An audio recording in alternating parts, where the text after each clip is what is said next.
महाभारत की ऐसी 4 शक्तिशाली वस्तुएं जो आज भी इस धरती पर मौजूद हैं।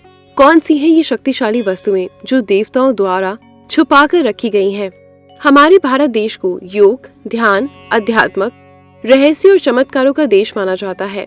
वेद, पुराण, रामायण और महाभारत में ऐसी हजारों घटनाक्रम और वस्तुओं के बारे में वर्णन मिलता है जिन पर आधुनिक युग में आज तक बहस जारी है। और आज हम आपको महाभारत में छुपाए गए ऐसी 4 शक्तियों के बारे में बताएंगे जो आज के कलयुग में किसी मनुष्य को मिल जाए तो वो सर्वश्रेष्ठ हो जाएगा। इसमें सबसे पहला नाम आता है कर्ण के कवच और कुंडल। ऐसा कहा जाता है कि कर्ण के कवच और कुंडल लेने के बाद देवराज इंद्र स्वर्ग में प्रवेश नहीं कर पाए थे, क्योंकि उन्होंने इस कवच और कुंडल को झूठ से प्राप्त किया था और स्वर्ग में किसी भी झूठी चीज का कोई जगह नहीं।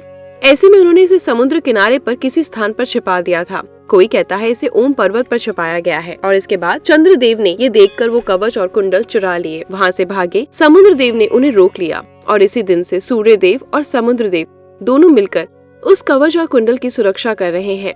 ऐसा कहा जाता है कि इस कवच और कुंडल को पुरी के निकट कोणार्क में छुपाया गया है। जी हाँ, सूर्य मंदिर में। कोई कहता है इसे ओम पर्वत पर छुपाया गया है, लेकिन आज तक कोई भी इस तक पहुंच नहीं पाया है। जरा सोच कर देखिए कि क्या होगा अगर ये किसी को मिल जाए। इस कवच और कुंडल को अगर कोई हासिल कर लेगा तो इसका गलत फायदा भी उठा सकता है। कहा यह भी जाता है कि कलयुग के अंत तक कल की अवतार इस कवच और कुंडल को धारण करेंगे। आपका क्या मानना है? कमेंट बॉक्स में जरूर बताना। अगला है दिव्य धनुष और तरकश। दधीची ऋषि ने देश के हित में अपनी हड्डियों का दान कर दिया था। उनकी हड्डियों से 3 धनुष बने। पहला गांडिव, दूसरा पिनाक और तीसरा सारंग।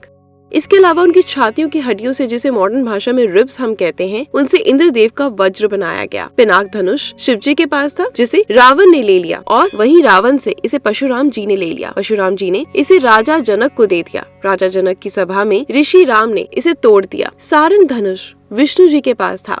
विष्णु जी से ये श्री राम जी के पास गया। उसके बाद श्री कृष्ण के पास गया।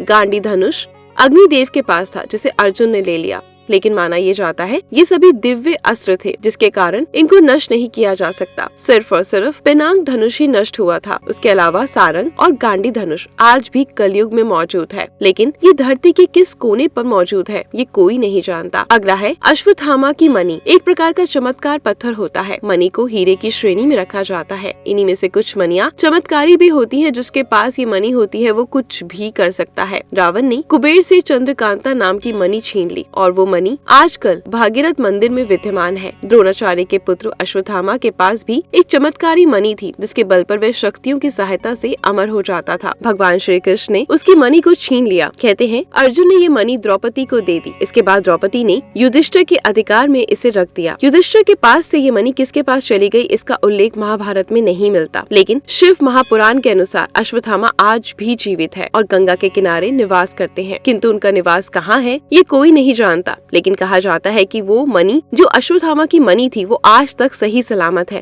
लेकिन कहाँ पर है, किसके पास है, ये कोई नहीं जानता। कहते हैं कि आने वाले समय में अश्वत्थामा की मणि कल की अवतार के द्वारा उन्हें वापस की जाएगी ताकि वो और अश्वत्थामा मिलकर कल की पुरुष का अंत कर सकें। अब बात करते हैं अगली शक्तिशाली वस्तु की, जो है वाजन्य। जी हाँ, महाभारत में कृष्ण के पास वाजन्य था। आप सोच रहे होंगे कि वाजन्य क्या है? भगवान कृष्ण का शंख था। अर्जुन के पास देवता और युधिष्ठिर के पास अनंत विजय, भीष्म के पास नकुल और नकुल के पास सुघोष और वहीं सहदेव के पास मणि पुष्पम था। सभी के शंखों का महत्व और चमत्कारों का वर्णन महाभारत और पुराणों में भी मिलता है। समुद्र मंथन के दौरान इस पाजन में शंख की उत्पत्ति हुई। शंख को विजय, समुद्री सुख, शांति, यश, कीर्ति और लक्ष्मी का प्रतीक माना जाता है। कहा जाता है कि इस शंख के हरियाणा के करनाल में होने के कई किस्से कहे गए हैं और माना जाता है कि ये करनाल से 15 किलोमीटर दूर पश्चिम में कंचावा और बेलोपुर गाँव में स्थित है। किसी पराशर ऋषि के आश्रम में रखा हुआ है, लेकिन इसके पीछे की क्या सच्चाई है कोई नहीं जानता। आपका इस बारे में क्या मत है? अपने विचार कमेंट बॉक्स में जरूर बताइएगा। ये चारों वस्तुएं किसी भी व्यक्ति को मिल गई तो उसके बाद क्या ही होगा? अगर आपके मन में कुछ ऐसे ही सवाल हैं तो कमेंट बॉक्स में जरूर लिखें, या अगर आपके मन में कोई जवाब है तो वो भी जरूर बताएं। और ऐसी ही रहस्यमय वीडियोस को जानने के लिए अध्यात्म से जुड़ी हमारे साथ बने रहे। हमारे चैनल को सब्सक्राइब करें, लाइक करें और शेयर करें। धन्यवाद।